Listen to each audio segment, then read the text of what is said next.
So today a subject which is given to me is how do we make cities ready for the future with modern transport. So first I think what city needs is whatever when we call smart, smart is according to me is firstly it has to be presentable. Secondly, it has to deliver efficiently and effectively. Then it has to be socially, physically, and technologically connected. And last but not the least, it has to be sustainable. So unless it is sustainable environmentally as well as financially, it will not grow. So first thing which we need to do is we need to plan well.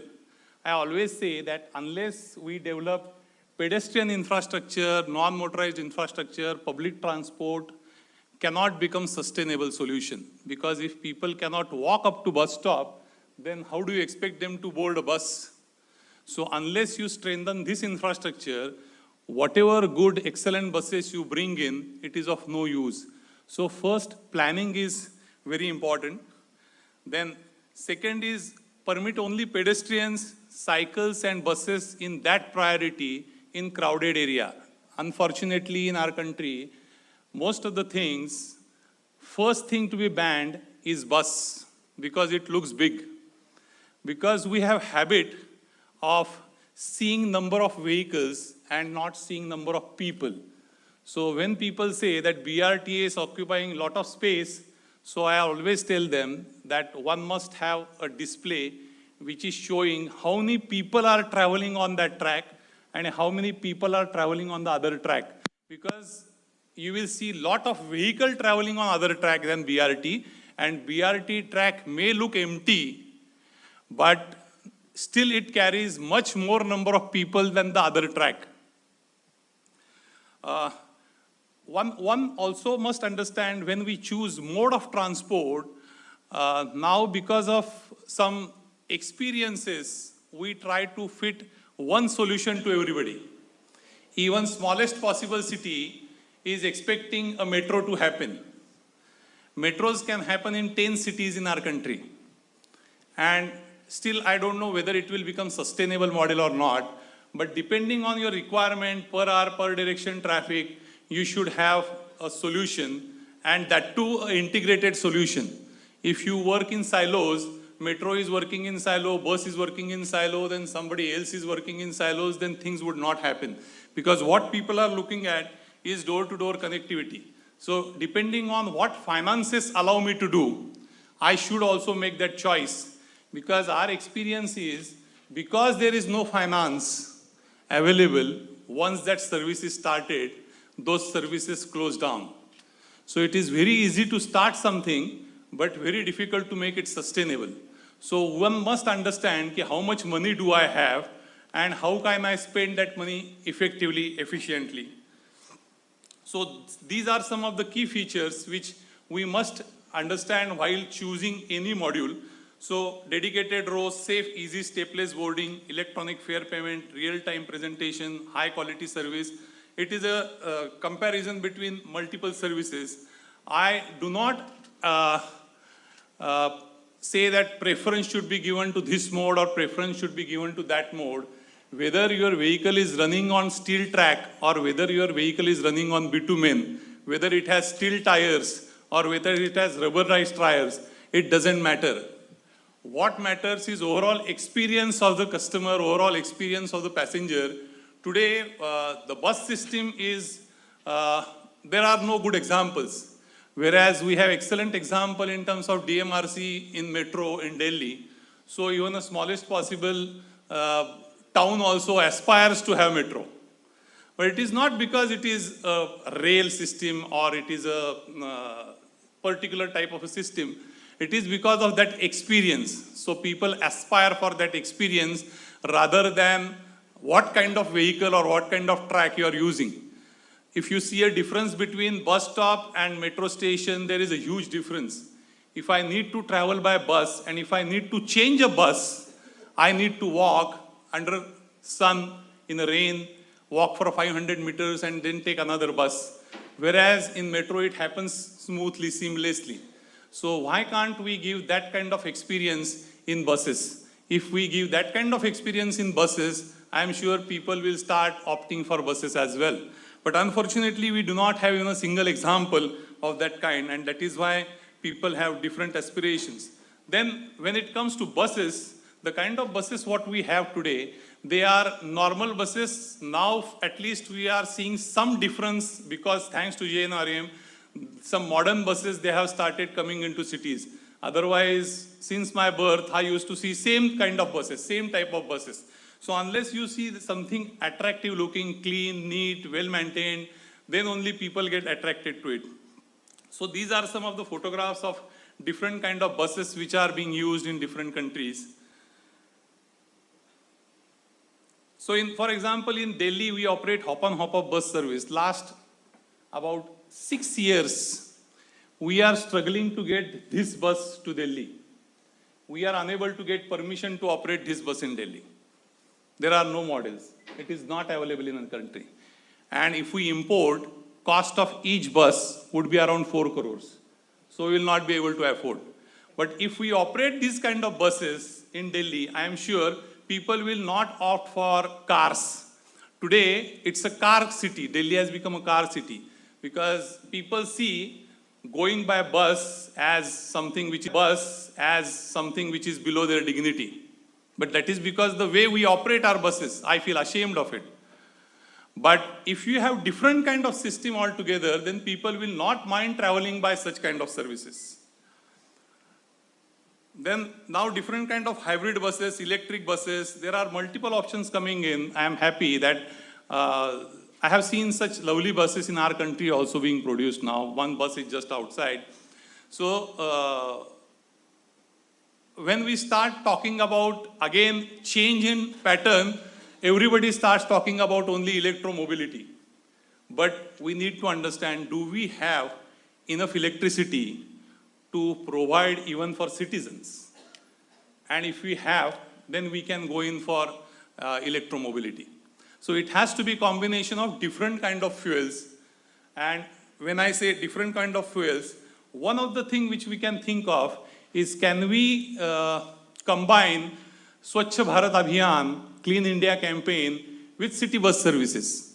Why can't we have bio-CNG buses wherein a plant is made and complete garbage is collected, a gas is made, and same gas is utilized for running of vehicles, which is happening in Stockholm.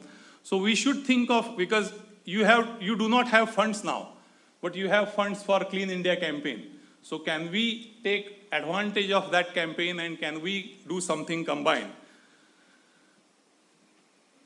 Unfortunately, this clip is missing, but there is one bus which about 20 days back, I was in China and I saw a straddling bus, a bus which moves on the road. And they are also experimenting it. They have built a 400-meter track and they are just in a primitive stage of experimenting it. But if that happens, it will also revolutionize how BRTS is operated. But today, globally, there is a trend of double-decker. So now we are again back going to double-deckers because that also occupies same space and carries double number of people. But we have discontinued that. We have discontinued trams. So we are going in a different direction and world wants to go in different direction. So these are the different kind of bus stops which would probably attract people more. So that system, if you want to make it attractive, you'll have to do something different than what people are doing today. So we have one example of bus port in Baroda, which is very excellent. And if we build bus ports like this, then experience of people also will be different. We all the time keep talking about technology, but unfortunately not many cities are adopting these technologies. And since there is a technology session and technology expert which is speaking next to me, I will not go much into details. He is the right person to go into details. But there are different kind of business models which are evolving out of technology. Till very recently, technology was mostly used for bringing in efficiency in the system or providing information to the users or analytics. But now we are seeing a different trend wherein businesses are built on technology. So this is one of the example of taxi aggregator which all of you are aware of. Ola and Uber kind of players, they have revolutionized the way we used to have taxis. And we as an operator also blame them, because on one side we are fully regulated and on second side they are zero regulation. But now with these new changes coming in, there will be some regulation, but I believe this is the way to go in the future. Same thing is happening for carpool. Carpool companies are offering these services. I don't know whether you call it as taxi service or carpool service, but under the pretext of carpool, even taxi kind of services are being operated. Then there are some technology on demand services. In Delhi, there is one shuttle. In Mumbai, there is City Flow, Zipgo. So there are multiple operators coming into this space also, wherein on-demand app-based solutions are provided and people are utilizing it. Then there are some smart employee mobility solutions which are designed to carry employees of the company. So which will allow you to, for any employee to travel a daily commute very conveniently. So these are multiple kind of technologies which are coming in, and we cannot run away from those technologies. We'll have to adopt those technologies. In intercity space also, all of you must have booked through Redbus or Abibus, or there are multiple search engines and options available. So these are the things which are coming into intercity as well. So there are some of the leaders, let us see what they say. So Penalosa, a mayor of Bogota, he says that advanced city is not a place where the poor moves in a car, rather it is where the rich use public transport. I hope during my lifetime I am able to see this happening in our country. Then in New York, America is known to be an automobile country, but today things are changing there also. So they have experimented in Times Square. So what this Bloomberg says, he says, if you give me Times Square, I want to give it back to people. Then what is happening in Seoul? So in Seoul, they are demolishing overbridges. We are building overbridges, they are demolishing overbridges. So there is a saying, if you widen the road or build an overbridge, it is like giving a fat person a loose pant. So he will keep on expanding. Same thing is happening in the country. So what is needed? So first thing what is needed is long-term policy for sustainable transport. Second is restrict growth of personal vehicles. When I say restrict growth of personal vehicle, I am not saying don't allow them to buy. I am saying let them buy, let them park them at their home, let them use it for their leisure, but don't force them to use it because there is no good public transport. Today, actually, we are forcing people to use their personal vehicles because there is no good public transport system. So let us build public transport system. Then facilitate walking and cycling. Then there has to be an integrated plan. Promote use of public transport. And last, make policies conducive for sustainable public transport. I was discussing with some people at the most highest level, and I showed them some presentation. We showed them if you build infrastructure which is for the cars, you will have to spend 5 times more the cost. So instead of spending 5 times more the cost on only building roads, if you give some little money out of it to strengthen public transport, you will not have to build so many wider roads and so many overbridges. People will start using public transport and life will become easier. Second argument which is done is our roads are very narrow.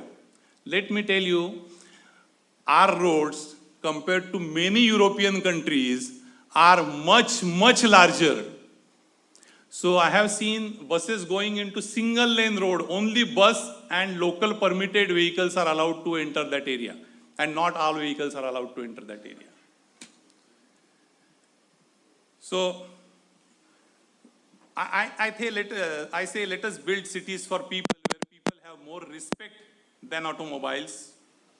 where mobility is a pleasure and not a torture, where technology used for betterment for people's life, where children can freely go to school, cycling or walking, where people have many opportunities to make friends, with lot of greenery, public places to keep citizens happy and healthy, which is smart, efficient, effective, and sustainable.